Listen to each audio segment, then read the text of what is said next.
Imagine walking into a bank and just asking for a loan to build something that generates absolutely zero income. Right, like no cash flow at all. Exactly. No profit margin. It's just a pure expense.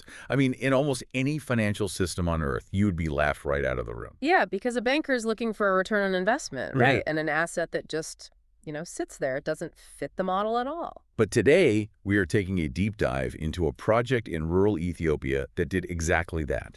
I mean, they convinced banks to lend money for non-income generating assets. And they managed to achieve this miraculous 99.9% repayment rate, which is, it's just wild. It's completely wild. So welcome to the deep dive. For you listening, our mission today is to unpack this fascinating source text we have. It's titled Beyond the Bull: Transforming Ethiopia's Sanitation Financing Economy. It's such a great read because we are basically looking at a fundamental shift in how we understand value, risk, and honestly just human behavior. Yeah, absolutely. And to start, the premise of the initiative it describes, which started back in 2018, by the way, Yeah. it seems incredibly straightforward on the surface. Right. The goal was to help rural families in Ethiopia gain access to improved sanitation. Right. We are basically talking about building basic, decent toilets because millions of households in these rural areas just lacked them. And when we look at global development challenges, the default setting is almost always to treat the problem like a simple math equation, Oh, for sure. You see a deficit, you tally up the cost of materials, and you just assume the only missing ingredient is capital. Exactly. Building a concrete latrine requires a lump sum of cash. And for subsistence farmers living on really tight margins, accumulating that kind of lump sum is nearly impossible. Right. So the project leaders saw this classic gap, right, between a willing buyer and the capital they needed. Yeah, so the initial proposed solution was just this textbook technical fix. Like a whiteboard solution. Just bring in microfinance institutions, facilitate sanitation loans, hand the families the cash to build a toilet today, and, have them pay the bank back over time. On paper, it is flawless. You connect supply and demand with a financial bridge. Huh. But in reality, they quickly hit a massive wall. Yeah. And this is where the core tension of our source material really reveals itself. The biggest barrier wasn't the supply chain for concrete, and it wasn't the technical infrastructure of the banks. No, not at all. The barrier was this deeply entrenched mindset. Okay, let's unpack this. Because we have to move away from the baseline assumption that people simply lacked cash.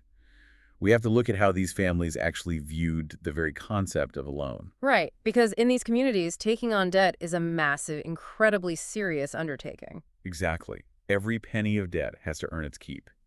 And a toilet was viewed strictly as an expense, like a luxury rather than an investment. Yeah. It's like trying to offer someone a highly competitive business loan to buy a really nice living room sofa. Oh, I love that analogy. Yeah. Right, because no matter how good the loan terms are, the sofa isn't going to pay for itself. You're just in debt for a sofa. Exactly. When a family in rural Ethiopia takes out a loan, the explicit purpose is almost always to generate future income. And the logic there is incredibly sound. Right. Like they easily understand the return on investment for loans tied to livestock. Yes. You take out a loan, you buy a cow, the cow produces milk, you sell the milk, pay back the loan, and keep the profit. The asset literally pays for itself. Or they borrow for farming inputs, right? Exactly. High-yield seeds or fertilizer. The harvest is bigger, and those extra crops pay off the debt. There is a clear mechanism for cash generation. But a toilet generates zero direct income. None. It's like taking out a high-interest loan to fix a leaky roof. It doesn't put cash in your pocket today. It just prevents an expensive disaster tomorrow. But if you're already struggling to put food on the table, borrowing money for loss prevention feels incredibly risky. Yeah, the families were essentially looking at the project leaders like they were crazy, questioning why anyone in their right mind would ever borrow money to build a structure that just sits there. From their perspective, you simply cannot afford to take on a loan for something that doesn't actively help you pay off that same loan. The perceived risk was just astronomical to them. So you have a buyer who views the product as an illogical financial risk. Now, in a normal market ecosystem, this is where the seller, the financial institution, might step in with like an aggressive marketing campaign to convince the consumer otherwise. You would think so, yeah. Right. If you're listening to this, you're probably wondering why a bank would turn down the opportunity to make loans with guaranteed interest. I know I was. It seems counterintuitive. Wait a minute. Banks and microfinance institutions are in the business of lending money. Why would they care what the money is used for as long as they get paid back with interest? Weren't they just leaving money on the table by being skeptical? What's fascinating here is that the source text reveals this massive shared blind spot. The microfinance institutions, the MFIs, hated the idea just as much as the farmers did. Wait, really? Why? Because we aren't talking about massive, faceless banks headquartered in skyscrapers in some distant capital city. Right. The MFI loan officers and the branch managers lived in the exact same communities they served. Oh, wow. They are literal neighbors. Yes, they buy their groceries at the same local markets, their kids go to the same schools, and they share the exact same deeply rooted cultural and financial perceptions. So, to these local loan officers, sanitation loans felt entirely outside the scope of traditional responsible lending. Exactly. They hesitated for the exact same reason the families hesitated: the lack of cash flow. Because, a loan officer's own job performance, their bonuses, their livelihood, it all depends directly on their clients successfully repaying their loans. Right. If an officer approves a loan for, say, a sewing machine, they can literally see the mechanism for repayment. The tailor will sell clothes. But if they approve a loan for a toilet, They are basically crossing their fingers and hoping the family can scrape together the repayment from other, completely unrelated sources of income. it must have felt to the bankers like they were being asked to run a charity program rather than a financial service. That's exactly how it felt. They're evaluating the risk profile of their neighbors. If a crop fails, how will the farmer pay for the toilet loan? There's no secondary income stream to seize. It just goes against every instinct of conservative microfinance lending, Completely. which leaves the project leaders in this fascinating dilemma. Both the buyers and the sellers thought the product was a fundamentally terrible idea. Yeah. Nobody wanted it. You cannot just drop a new financial product into a market that universally rejects the premise of its existence. They couldn't just, tinker with the interest rates. No, they had to build the market entirely from scratch. They had to shift the psychology of both sides simultaneously. Right. Moving away from a simple technical intervention into a deeply psychological and systemic overhaul. The heavy lifting of this project was entirely about education and reframing. So let's talk about how they actually did that. For the households, the text details a really intense grassroots approach. Yeah, they couldn't just hand out brochures detailing loan terms. They essentially had to become public health educators disguised as loan marketers. I love that description because they launched these extensive sanitation marketing and financial literacy sessions directly in the villages. The goal was to completely dismantle the idea of the toilet as a mere structure or, some unnecessary luxury. Right. They had to introduce the concept of preventative economic value to families who were used to thinking only in terms of direct cash flow. So they mapped out the hidden costs of not having a toilet. Like if you lack basic sanitation, your family is far more susceptible to waterborne diseases. And they literally walked the families through the math. Getting sick means expensive medical bills. It means a farmer losing a week of work during crucial harvest times because they are too ill to be in the fields. Or children missing school and falling behind. Right. So by building a toilet, you are actively protecting your family's baseline economy. You're basically plugging the holes in your financial bucket. And those literacy sessions effectively reframe the toilet from an expense into an investment in health, dignity, safety, and productivity. Which is huge. Once a family understands that preventing a disease saves them more money over a year than the cost of the loan payments, the math suddenly works in their favor. And that's when the demand side of the market begins to slowly wake up. But creating demand is only half the battle, right? It is one thing to convince a farmer that health and dignity protect their bottom line. It is an entirely different challenge to convince a risk-averse banker. Oh, absolutely. You can't exactly put dignity or prevented illnesses on a bank's balance sheet. No, you definitely can't. So the teams working with the microfinance institutions had to speak a completely different language. They couldn't appeal to the bankers' sense of community service. They had to sit in those local boardrooms and present rigorous business cases. Based entirely on risk mitigation and market expansion. Right. They showed the MFIs the untapped potential of this massive market. They built these comprehensive economic models, and one of the most compelling arguments they used was portfolio diversification. This is such a smart angle, because if a local MFI has 100% of its loans tied to agriculture, seeds, fertilizer, livestock, they are terrifyingly vulnerable to weather patterns. Oh, why didn't you think about that? Yeah. A single severe drought or a bad rainy season could wipe out the entire repayment stream for the entire branch. Exactly. The local economy crashes, and the bank takes a massive hit. But sanitation loans actually decouple a portion of the bank's portfolio from the weather. Right. A family's need for a toilet and the protective value it offers doesn't just disappear if it doesn't rain. That's brilliant. And the project leaders also presented data on customer loyalty, right? Like, if you are the financial institution that helps a family secure the fundamental safety and dignity of your own home, that family's going to bank with you for life. You are securing long-term, multi-generational clients. So they proved that sanitation financing contributes to broader community well-being while remaining strictly, coldly financially viable. Yes. But we do have to acknowledge that reading a summary of these business models makes the process sound completely frictionless. Oh, definitely. And the author of the text is incredibly candid about how agonizing this process actually was. This was not an overnight shift where they showed a PowerPoint presentation and everyone suddenly saw the light. Not at all. Progress was painfully, frustratingly slow. The source actually compares the effort of convincing people to embrace this unfamiliar idea to pushing a massive boulder uphill. Pushing a boulder uphill. Yeah, that sounds about right.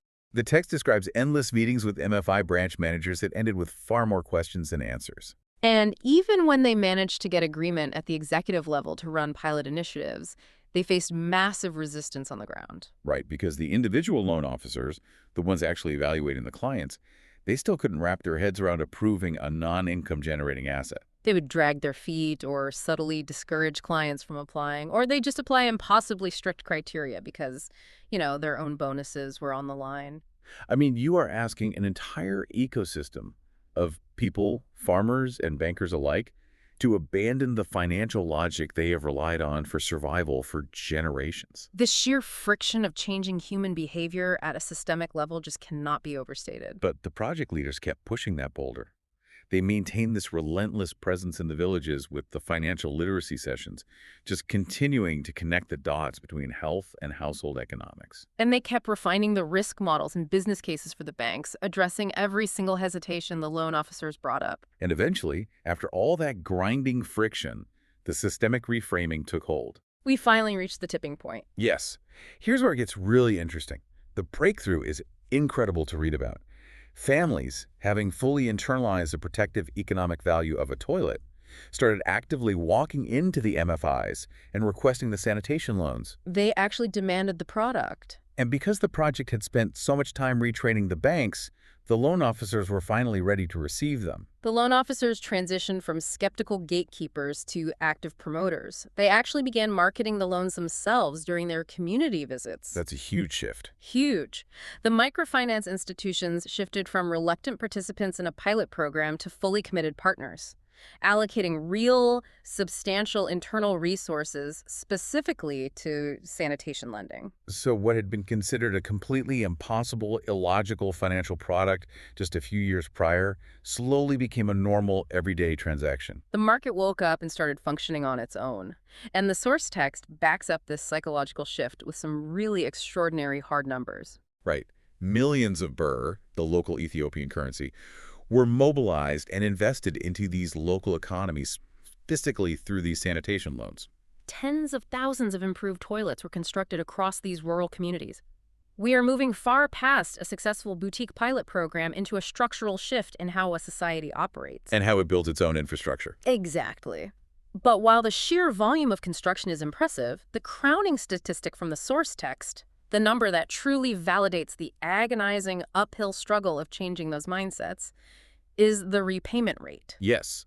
The repayment rates on these sanitation loans for a product that generates zero direct cash flow, reached 99.9%. Let that sink in. A 99.9% repayment rate is essentially unheard of in almost any lending environment. I mean, you would be incredibly hard-pressed to find major credit card companies or auto loan providers in wealthy Western nations boasting a repayment rate that high. Oh, without a doubt. It is a staggering level of reliability. And this statistic is revolutionary when we connect it to the broader picture of global development, isn't it? It really is. Because it proves definitively that low-income families are both willing and immensely capable of investing in their own improved sanitation. They do not lack the financial discipline. No. And they certainly do not lack the desire for a better quality of life. What they lacked was access to the right financial mechanisms, coupled with a deep systemic understanding of the product's true economic value. Exactly. Once the mechanism was made available in a way that made sense to both the bank and the borrower, Right. and once the mindset shifted from viewing the toilet as a sunk cost to viewing it as a vital investment in health protection, the families honored their financial commitments with near perfect reliability. It completely shatters the paternalistic assumption that the poor are a bad credit risk for non-commercial loans. It validates the dignity of the borrower. It really does. It demonstrates that when you treat people as capable partners in their own economic development, rather than, passive recipients of charity, the results are extraordinarily robust. So we have to zoom out from the specific success of this Ethiopian sanitation project and look at the universal lesson embedded in this source text. So what does this all mean? The author comes to a pretty profound realization at the conclusion of the case study. Yeah, the real lasting achievement wasn't the tens of thousands of concrete latrines built, or the millions of bird dispersed into the local autonomy. The real achievement was proving that households in these challenging economic situations often do not need charity to solve their infrastructure problems. Because charity is a temporary, unsustainable fix. Right. What they need is access to appropriate, well-designed financial services that actually understand their reality. The hardest barriers to solving massive global challenges are rarely technical. I mean, we know the engineering required to build a toilet. We know the accounting software required to track a loan. The truly formidable barriers are the beliefs, the assumptions, and the deeply entrenched systems that convince both institutions and individuals that something simply cannot be done. And meaningful, lasting change happens when you do the grueling work of transforming those underlying systems and mindsets. You can't just drop a new product into a broken or misaligned system and expect it to flourish. You cannot just offer someone a loan to fix a leaky roof if they do not yet believe the roof is worth fixing, or if the bank believes lending to them is a guaranteed loss. You have to first help the homeowner see how fixing the roof protects everything else inside the house. And you have to convince the bank that a family with a secure, dry home is a highly reliable partner. Right. Once you align the mindsets on both sides of the equation, the actual technical execution of the loan is just paperwork. It is a profound shift in perspective away from the default setting of development. The architecture of the mind, the way a community collectively understands value, risk, and dignity, is the true foundation upon which any lasting physical infrastructure is built. It just makes you look at every other seemingly unsolvable problem through a completely different lens. It really does. Which brings us to the ultimate question raised by this extraordinary text. Yeah, I love this part. I want to leave you, the listener, with a final thought to ponder as you go about your day. If an astounding 99.9% repayment rate can be achieved by subsistence farmers for a product that generates absolutely zero direct income achieved entirely by successfully reframing its systemic value to both the community and the local banks. What other seemingly unfinanceable global challenges are sitting right in front of us, just waiting for the right financial mechanism and a fundamental shift in mindset?